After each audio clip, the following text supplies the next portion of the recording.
예수님에 대한 나만의 해답이라는 제목으로 말씀을 준비했습니다.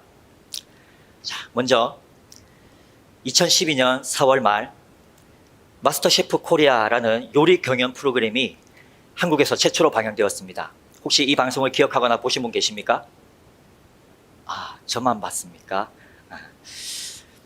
한국에서 방송되는 이 프로그램 제목에 굳이 코리아라는 단어가 포함된 것은 이 방송이 영국 BBC에서 먼저 제작된 후에 우리나라가 수입했기 때문입니다.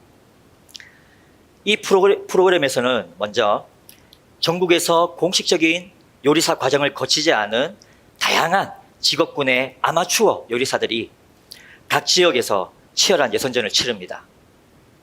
예선을 통과한 본선 진출자들은 한 곳에 모여서 자신들의 재능들을 가지고 더욱 까다로운 요리 미션들을 통과하기 위해서 서로 경쟁합니다. 그리고 마지막까지 살아남은 한 사람은 바로 이 마스터 셰프라는 명예로운 칭호를 얻게 됩니다. 본래 이 마스터 셰프라는 단어는 주방을 총괄하고 감독하는 우리말로 총주방장을 말합니다. 주방장이라는 이 타이틀을 가진 사람에게 자신이 전공한 요리들에 대한 이해와 그 조리 과정의 숙지는 가장 기본적으로 요구되는 것이겠죠. 거기에다가 자신만의 비법으로 자신만의 시그니처 요리를 만들어낸다면 그는 요리사로서 그 명성이 더욱더 높아지고 업그레이드 될 겁니다. 이에 더해서 식재료나 조리 도구들을 엄선하고 유지 관리하는 것, 재료 손질이나 조리에 필요한 도구들이나 담당자들을 각 자리에 배치하는 것, 주방의 구조에 따라서 조리 동선을 짜는 것, 그리고 조리 도중에 일어나는 불시의 상황에 대처하고 대응할 수 있는 능력 등, 그런 순발력 등 주방에서 일어나는 모든 일들을 총괄하고 책임질 수 있는 능력을 갖춘 사람만이 바로 총주방장, 곧 마스터 셰프가 될 수 있는 겁니다. 제가 설교를 시작하면서 이 셰프 얘기를 꺼낸 이유는 만약에 아직 믿음이 없거나 이제 막 신앙생활을 시작했거나 신앙생활을 하고는 있지만 아직 복음에 대한 분명한 확신이 없는 분들이 제게 와서 예수님이 누구야? 라고 묻는다면 저는 바로 너의 마스터 셰프야 라고 대답해 주고 싶습니다. 자, 이 예수님 대 마스터 셰프, 뭔가 상호작용이 없을 것 같은 두 단어이지만 오늘 말씀은 예수님이 왜 우리의 마스터 셰프이신지를 분명하게 보여줍니다. 주신 말씀을 통해서 마가 요한이 말하고자 했던 예수님은 어떤 분이신지, 그리고 그 예수님을 믿고 살아가는 성도는 어떤 믿음으로 이 세상 속에서 살아가야 하는지를 살펴보겠습니다. 그리고 더 나아가서 예수님은 내게 어떤 분이신지, 나는 그분께 어떤 제자이며 제자로서 나는 어떻게 살아야 하는지를 적용하고 묵상해 보면서 오늘 우리에게 주신 은혜를 나누고자 합니다. 오늘 우리가 읽은 이 본문은 떡 5개와 물고기 2마리로 5,000명을 먹인 예수님의 이적을 보여주는 일명 오병이어의 기적 이야기입니다. 이 이야기는 비신자들도 한 번쯤은 들어봤을 정도로 성경에 소개되는 많은 일화들 중 아주 유명한 이야기죠. 그리고 이 신약 성경을 시작하는 4개의 복음서, 마태, 마가, 누가, 요한 복음서 모두에 기록될 정도로 매우 중요한 의미를 담고 있는 이야기입니다. 그 중에 이 마가복음의 저자인 마가 요한은 대부분이 이방인이었던 당시에 로마에 있는 신앙 공동체를 위해서 이 복음서를 썼습니다. 그는 마가복음 1장 1절에서 예수님이 하나님의 아들이시며 구원자, 곧 그리스도이심을 선포하는 것을 시작으로 하나님의 아들 예수님이 가져오신 하나님의 나라는 어떤 것인가? 그리고 예수님을 믿고 하나님 나라로 부름받은 제자 공동체는 어떻게 살아야 하는가라는 이러한 주제들을 가지고 극심한 핍박 가운데 있는 로마의 성도들을 독려하려 했습니다. 여러분께서 마가복음을 읽으실 때 이러한 큰 주제들을 한번 대입해 보면서 읽어보시면 매우 큰 유익과 깨달음이 있을 겁니다. 그리고 오늘 우리가 읽은 이 오병이어 이야기에서도 이 주제들은 찾아볼 수 있습니다. 자, 먼저 오병이어 사건은 앞서 마가복음 6장 7절과 13절 사이에서 예수님을 통해 파송받은 12제자들이 사역을 마친 후에 예수님께 돌아와서 자신들이 경험했던 썰들을 낱낱이 보고하는 장면으로 시작합니다. 제자들은 각 마을을 다니면서 예수님이 주신 능력으로 예수님이 하셨던 사역, 곧 하나님 나라를 가르치며 회개를 전파하며 귀신을 쫓아내고 병든 자들을 치유하는 사역을 예수님처럼 해내었습니다. 예수님께 부름받은 후에 줄곧 예수님을 따라다니면서 주님이 행하신 기적들을 옆에서 바라만 보았다, 구경만 했던 그들이 예수님을 잠시 떠나서 파송 사역을 했던 그 현장에서 자신들을 통해 일어났던 그 놀라운 기적들에 제자들은 기쁨과 흥분을 감출 수 없었을 겁니다. 그러한 그들의 보고를 끝까지 들으신 예수님은 수고한 제자들이 무엇보다 잠깐이라도 쉬기를 원하셨습니다. 그런데 31절을 보니까 오고 가는 사람이 많아서 음식 먹을 겨를도 없었다라고 합니다. 마가는 마가복음 6장 14절에서 예수님의 사역과 더불어 제자들의 파송 사역으로 인해서 헤롯 왕의 귀에 들릴 정도로 이스라엘 내에 예수님의 이름이 공식적으로 드러나고 알려지게 되었다고 기록하고 있습니다. 그래서 제자들이 예수님께 나와서 그 사역을 보고하고 있는 그 와중에도 오고 가는 지나가는 사람들이 예수님과 제자들을 보고 그들을 알아보았고 그들에게 나와서 죽기와 치유를 요구했던 것으로 보입니다. 와, 대박! 야, 그 소문이 들었던 그 예수가 지금 여기 있대. 야, 예수가 지금 여기 있대. 빨리 와봐. 라는 이러한 소문들이 입에서 입으로 퍼지면서 점점 더 많은 사람들이 몰려왔기 때문에 음식 먹을 겨를도 없었던 겁니다. 각 마을을 걸어 다니면서 그들에게 맡겨주신 파송 사역을 마치고 돌아와서 바로 쉴 틈도 없이 또 먹을 틈도 없이 다가오는 무리들을 감당해야 했던 제자들이 안쓰러우셨는지 예수님은 사람들을 떠나서 제자들의 쉼을 위해서 배를 타고 한적한 곳, 인적이 드물고 조용한 빈들로 가십니다.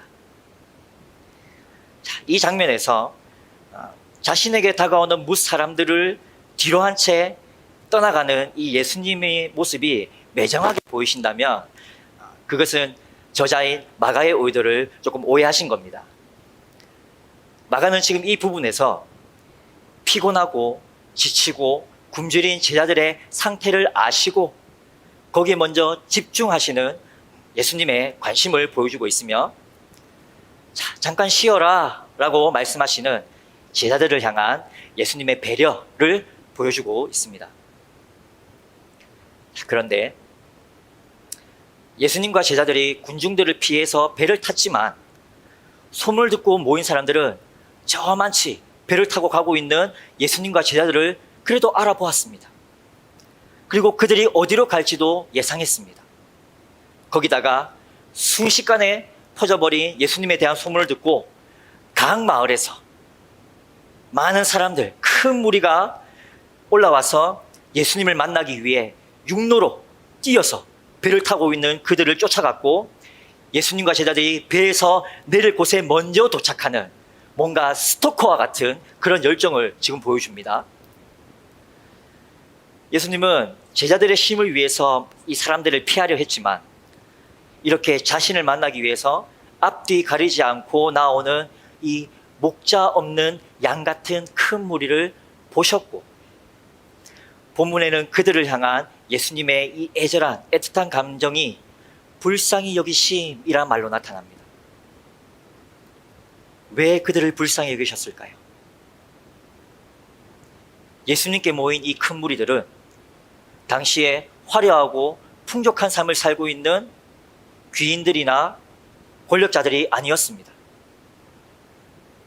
이 큰 무리들은 화려하지도 않고 보잘것없는 삶에서 결핍과 굶주림과 갈급함으로 다가와 그것을 해결하기 위해서 다가와서 하루하루 치열하게 살아가는 민중들이며 평민들이었기 때문입니다.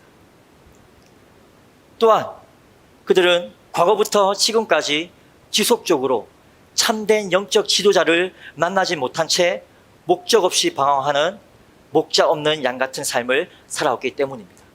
예수님은 그것을 보셨습니다. 그러므로 이들에게 참 목자이신 이 예수님이 더더욱 필요했던 겁니다. 그런데 본문에 나타난 이러한 큰 무리들의 모습과 상태를 지금 우리가 살아가는 이 세상과 또 우리 삶의 현실과 비교해 볼 때 그리 큰 차이가 느껴지지 않는 것은 기분 탓입니까? 어쨌든 예수님은 이러한 큰 무리의 상황과 그들의 고달픈 마음과 그들 영혼의 깊은 굶주림과 갈증을 보셨고 배에서 내려 그들에게 여러 가지 많은 것을 오랫동안 가르쳐 주십니다. 목자 없는 양같이 방황하는 무리에게 하나님의 아들 예수님은 말 그대로 참 좋은 목자가 되셔서 그들을 하나님의 나라로 인도해 주십니다. 그리고 그 열정은 저녁 때까지 이어집니다. 큰 무리가 모인 곳은 빈들이었고 저녁 먹을 때가 될 만큼 시간이 지체가 되었음을 살피고 있었던 제자들은 예수님이 무리들을 가르치고 있는 그 도중에 여러 번 사인을 보냈었습니다. 주님, 시간이 많이 늦었어요. 주님, 여기 빈들이에요. 지금 좀 상황을 좀 보세요. 저녁 때가 이제 다 되었으니까 이제 무리들을 마을로 돌려보내서 자기들이 알아서 음식을 사 먹게 하세요. 그런데 무리들이 스스로 밥을 사 먹게 하세요라는 이 제자들의 요구와는 반대로 예수님은 너네가 먹을 것을 줘봐 라고 대답하십니다. 이에 제자들은 참 주님, 지금 이 상황이 안 보이십니까? 여기 모인 무리들이 지금 안 보이세요? 저희가 어떻게 200데나리오너치나 되는 떡을 사가지고 이 많은 무리들을 먹인단 말입니까? 라고 반문합니다. 자, 1데나리오는 당시에 성인 남자의 하루 일당입니다. 그러면 200데나리오는 200일치의 일당이고 이것은 쉬는 날을 빼면 대략 8개월치의 일당입니다. 뒤에 나오겠지만 지금 예수님 앞에 모인 큰 무리들은 그 숫자는 성인 남자만 5,000명입니다. 학자들은 이 숫자에 들지 않은 미성년자들이나 또는 여성들까지 합하면 대략 최소 10,000명에서 20,000명이라고 추측하고 있습니다. 제자들이 제시한 이 200데나리온이란 금액은 적어도 10,000명이 제일 소박한 한 끼를 먹는 데 필요한 가장 최소한의 금액을 말한 것인데 사실 이거 계산하고 따지고 보면 이것도 부족한 금액입니다. 그만큼 제자들의 반문은 감당할 수 없는 많은 수가 모였고 감당하려면 많은 돈이 필요하다는 정확한 현실 분석이며 우리한테는 그럴 돈이 없다는 뚜렷한 현실 인식이었습니다. 자, 이에 예수님은 그래도 일단 너희한테 떡 몇 개가 있는지 한번 가서 찾아나 봐 라고 말씀하십니다. 자, 예수님의 이 말씀에서 우리가 주목해야 볼 것은 예수님이 지금 명령하시는 그 대상이 너희 곧 제자들이라는 겁니다. 지금 예수님의 이 말씀은 제자들 너희에게 있는 것만으로도 충분하다라는 말씀입니다. 자, 한편 제자들은 명령대로 한 번 더 확인해 본 후에 떡 5개와 물고기 2마리를 구해봤습니다. 동일한 사건이 나타나고 있는 요한복음 6장 9절을 보시면 이 오병이 어는 한 아이가 자기 도시락으로 가지고 온 것이며 그것을 제자들에게 제공한 것으로 보입니다. 이처럼 오병이 어는 한 아이가 먹을 수 있을 만한 한 끼의 식사였기 때문에 당연히 성인 남자 한 명이 먹기에도 택도 없는 부족한 양이었다는 말이죠. 그리고 요한복음에는 이것마저도 보리떡이라고 자세하게 기록하고 있는데 그만큼 가난한 평민들의 보잘것없는 식량이었다는 것을 말해줍니다. 이런 상황들에 개의치 않고 예수님은 제자들에게 명령하셔서 사람들로 떼를 지어 푸른 잔디 위에 앉게 하셨고 무리들을 50명 또는 100명씩 모여 앉게 하셨습니다. 자, 여기서 떼를 짓는다라는 이 말은 잔치에서 음식을 먹기 위해서 자리를 정돈하고 배정하는 것을 말합니다. 그리고 푸른 잔디 위에 앉게 하신 것은 앞서 살펴본 대로 참 목자이신 예수님의 이 모습과 합쳐져서 시편 23편 1절과 2절의 말씀을 생각나게 합니다. 여호와는 나의 목자시니 내게 부족함이 없으리로다. 그가 나를 푸른 초장에 누이시며 푸른 풀밭에 누이시며 쉴 만한 물가로 인도하시는도다. 이런 이미지가 지금 떠오른다는 말이죠. 자, 이렇게 떼를 지어 푸른 잔디 위에 앉게 하신 예수님의 명령은 곧 하늘나라 잔치를 누릴 준비를 해라 라는 말씀이었습니다. 예수님은 하나님 나라의 잔치를 배설하기 위해서 떡 5개와 물고기 2마리를 가지시고 하늘을 향해 하나님께 감사 기도를 드린 후에 떡을 떼어서 제자들에게 주고 무리들에게 나누어 주게 하셨습니다. 그리고 물고기 2마리도 동일하게 무리들에게 나눠 주십니다. 최소 그 자리에 있었던 10,000명의 사람들 모두가 다 배불리 먹었다고 마가는 기록합니다. 그리고 먹고 남은 음식은 12바구니에 가득 찰 정도의 양이었다고 기록합니다. 이어서 이러한 빈들의 기적을 경험한 사람이 남자만 5,000명이었다고 기록하면서 이제 이 이야기를 마무리합니다. 그런데 마가는 이 오병이어 이야기 바로 앞에 의도적으로 헤롯 왕의 생일잔치를 배치했습니다. 즉 자신의 복음서를 읽는 핍박받는 로마의 성도들에게 세상의 잔치와 하늘나라의 잔치를 비교하면서 보여주려 한 의도가 보인다는 겁니다. 화면을 참고하셔서 한번 보십시오. 헤롯 왕의 생일잔치는 겉으로는 호화롭고 안락한 왕궁에서 화려한 삶을 살고 있는 관료들과 귀인들이 모였고 음식에는 부족함이 없는 풍성한 식탁이었습니다. 하지만 그 속에는 동생의 아내 헤로디아를 자신의 아내로 삼은 것을 비판한 세례 요한에 대한 헤롯 왕의 미움과 사리와 두려움이 있었고 초청한 귀인들 앞에서 자신을 위해 춤추는 헤로디아의 딸에게 무엇이라도 나라의 절반이라도 내가 내게 주겠다라고 맹세하는 헤롯 왕의 허영과 허풍이 있었고 이 헤롯의 허풍으로 인해서 결국 세례 요한의 목숨을 빼앗는 술수와 살인이 있었습니다.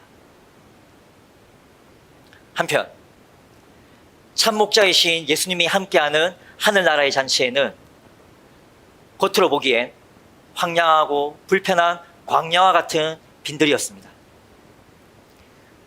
여기에 모인 큰 무리는 빡빡한 현실 속에서 어떻게든 하루하루를 살아내기 위해서 치열하게 몸부림치며 살아가는 사람들이었습니다. 또한 굶주린 그들이 가진 것이라곤 어린아이의 보잘것없는 도시락 하나뿐입니다. 그들의 현실을 단 한 단어로 요약한다면 제가 보기에 절망이라는 단어가 가장 잘 어울리는 것 같습니다. 그러나 헤롯 왕궁의 식탁과 이 빈들 식탁의 궁극적인 차이는 바로 참 목자이신 예수님이 그 안에 계시는가에 있었습니다. 절망적인 상황에서도 참 목자이신 예수님이 함께 계시면 배불리 먹습니다. 예수님이 함께 계시면 넉넉히 남음을 누립니다. 이러한 사실은 충만히 채우시며 차고 넘치게 하시는 하나님의 사랑이 오직 예수 그리스도를 통해서만 가능하다는 것을 보여줍니다. 또한 이러한 예수님을 믿고 따르며 함께하는 모든 사람은 다 예수님의 충만과 차고 넘침을 누리게 됨을 보여줍니다. 할렐루야! 마가는 당시에 믿음으로 인해 절망적인 상황에 놓여 있는 로마의 성도들에게 이처럼 하나님의 아들 예수님이 성도들을 푸른 초장에 누이시며 쉴만한 물가로 인도하셔서 참 쉼을 주시는 참 좋은 목자이시며 참된 그리스도이심을 그리스도이라는 사실을 분명히 하였고, 그 예수께서 가져오신 하나님의 나라는 그분을 믿고 따르는 성도들, 바로 너희들이 잠깐의 고난과 시련과 연단 후에 누리게 될 충만한 쉼과 기쁨이 넘치는 나라라는 그 사실을 이 오병이어 이야기를 통해서 알려주면서 성도들의 믿음을 더욱 단단히 하려 했던 겁니다. 그리고 오늘 마가는 이 자신의 복음서를 읽는 두 번째 수신자인 지금 우리들에게 이렇게 질문합니다. 잘 읽어보셨어요? 어때요? 예수님은 어떤 분이시죠? 그리고 이어서 우리 각 개인에게, 각 한 사람에게 다시 이렇게 질문합니다. 그럼 이 예수님은 당신에게 누구입니까? 기록과 미래연구소의 이찬영 대표라는 분이 이 오병이어 이야기에 대해서 재밌는 묵상을 남겼습니다. 그 묵상에서 이렇게 말합니다. 오병이어의 기적에 대해 오늘날 많은 사람들의 반응이 나뉜다. 어떻게? 첫 번째, 뻥이요. 내 상식과 다르고 논리적으로는 설명이 되지 않으니까 그냥 뻥이다 라고 여기는 겁니다. 두 번째로는 봉이요. 세계 3대 종교 중에 하나의 신인 예수님을 내 인생 형통을 위한 하나의 봉으로 삼는다는 말입니다. 그리고 세 번째로 떡이요. 예수님을 내 인생의 주인으로 모시고 나의 영혼을 살리시는 생명의 떡으로 삼는다는 말입니다. 우리 중에는, 여기 계신 분들 중에는 적어도 예수님을 향해서 뻥이요 라고 말하신 분들은 없을 겁니다. 그러나 이 나머지 두 가지, 이것에 대해서는 자신을 깊이 돌아보며 스스로 심각하게 물어봐야겠습니다. 예수님은 내게 봉인지, 예수님은 내게 생명의 떡인지를 말입니다. 예수님은 누구인가에 대한 성경의 다양한 정답 중에 하나가 요한복음 6장 35절에 나타납니다. 우리 같이 한번 읽어볼까요? 시작. 예수께서 이르시되 나는 생명의 떡이니 내게 오는 자는 결코 줄이지 아니할 터이요 나를 믿는 자는 영원히 목마르지 아니하리라. 아멘. 예수님은 내게 누구인가? 라는 질문에 이렇게 기록된 말씀대로 예수님은 내게 생명의 떡입니다 라고 대답하는 것은 매우 성경적인 정답입니다. 그런데 이 오병이어 이야기를 통해서 오늘 우리가 함께 고민해 볼 질문은 바로 이 설교의 제목에 있습니다. 예수님은 누구입니까에 대한 나만의 해답은 무엇입니까? 정답이 아닌 해답입니다. 이 말은 우리 각자의 현실과 상황 속에서 경험했던 예수님, 또는 지금 경험하고 있는 예수님이 어떤 분인지를 한번 스스로 고백해 보자는 말입니다. 여러분의 이해를 더욱 돕기 위해서 저의 해답을 먼저 나누고 설교를 마무리하겠습니다.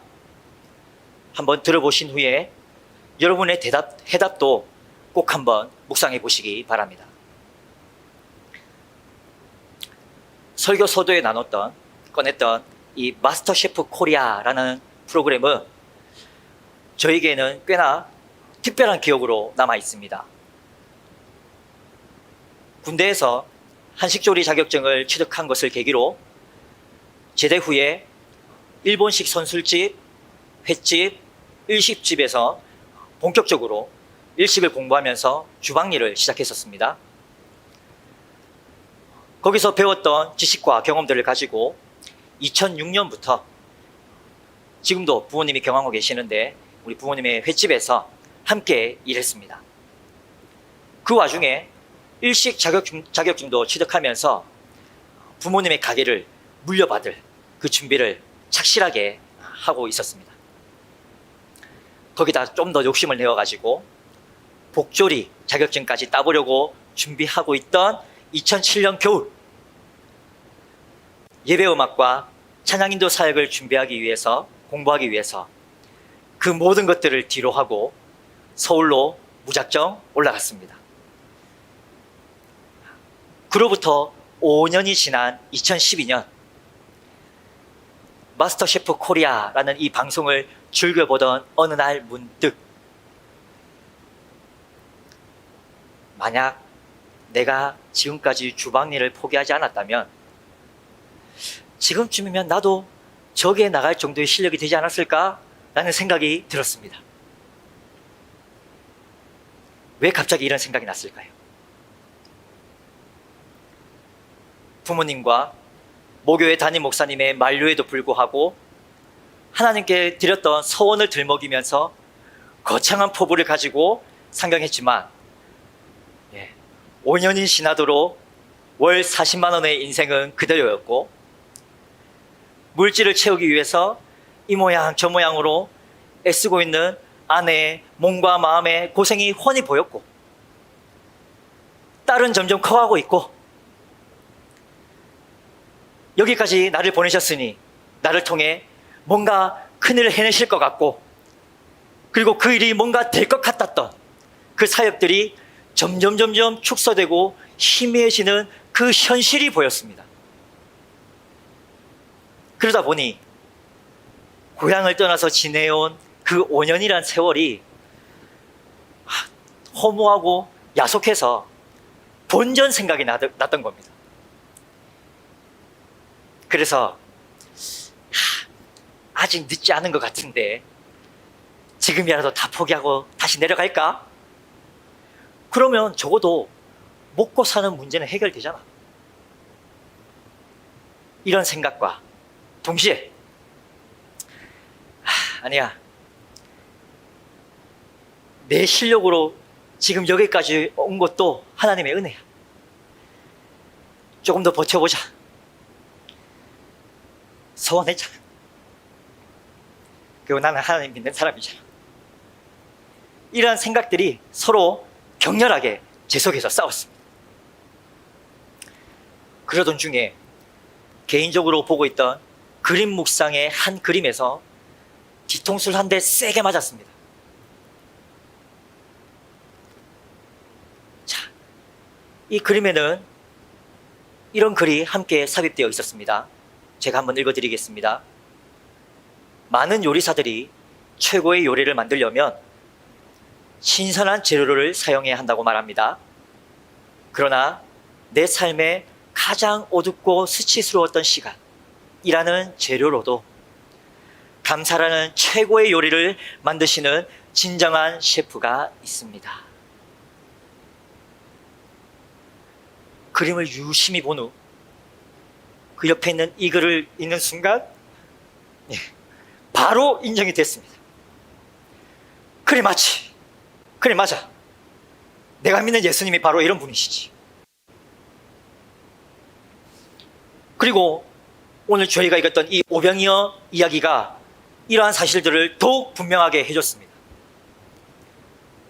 말씀 속에서 제자들과 큰 무리들은 잠깐의 쉼과 여유조차 누릴 수 없는 현실, 목자 없는 양처럼 영혼의 쉼을 찾아 방황하며 애쓰는 현실, 최소한의 200데나리온조차도 없는 절망적인 현실, 보리떡 5개와 물고기 2마리처럼 어디 내놓기에도 민망한 정도로 보잘것없어 보이는 현실, 그 현실에 처해 있었습니다.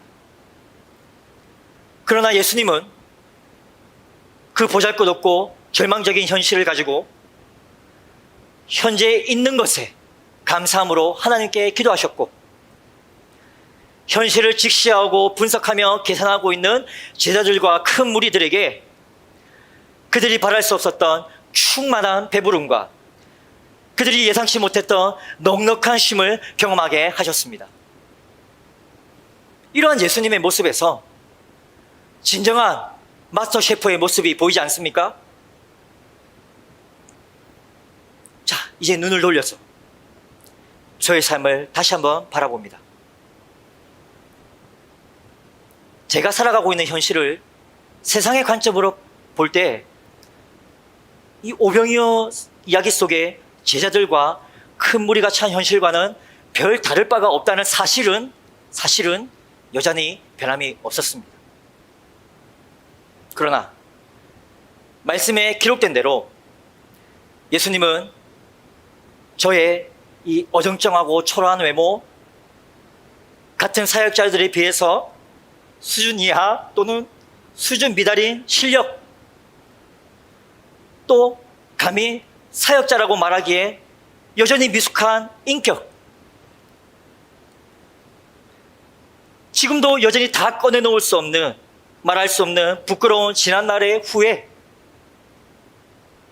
어린 시절의 상처와 낮은 자존감으로 내 마음 깊은 곳에 꼭꼭 숨어있는 그 쓴뿌리들까지도 재료로 삼으셔서 지금 이 순간, 지금 여기까지 당신의 시그니처 요리로 제 삶을 충만하게 그리고 차고 넘치게 채워주셨습니다. 그 열매 하나가 바로 제게 주시는 멜로디와 가사로 만들게 하신 자작곡들입니다. 예수님은 왜 이렇게까지 보잘것없는 저의 삶 안으로 깊이 들어오셔서 저를 살리시는 걸까요? 길지 않았지만 또 그렇다고 짧지도 않았던 저의 신앙의 여정을 지나오면서 그 가운데 듣고 배우며 깨닫게 된 사실은 바로 단지 제가 하나님의 아버지의 아들이며 단지 제가 예수님의 친구라는 그 이유 때문이었습니다. 이와 같은 가정들을 통해서 찾아내게 하신 주님에 대한, 예수님에 대한 저만의 해답을 다시 한번 고백합니다. 예수님은 저의 마스터 셰프이십니다. 그리고 예수의 이름으로 모인 우리 모두에게도 예수님은 진정한 마스터 셰프이십니다. 할렐루야. 아멘. 이제 말씀을 정리하겠습니다. 이 세상은 신선한 재료와 고가 고성능의 조리 도구와 시그니처 레시피를 사용해서 만든 요리에 감탄하고 그 요리를 만들어낸 사람에게 마스터 셰프라는 명예로운 칭호를 붙여줍니다.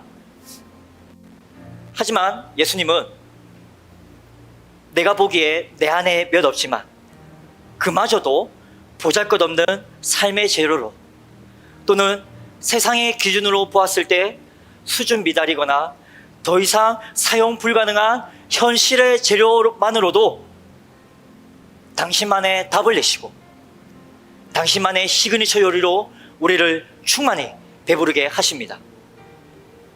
그리고 차고 넘치는 쉼으로 여유와 평안과 감사를 주시는 우리 영혼의 참 목자이시며 하나님 나라의 마스터 셰프이십니다.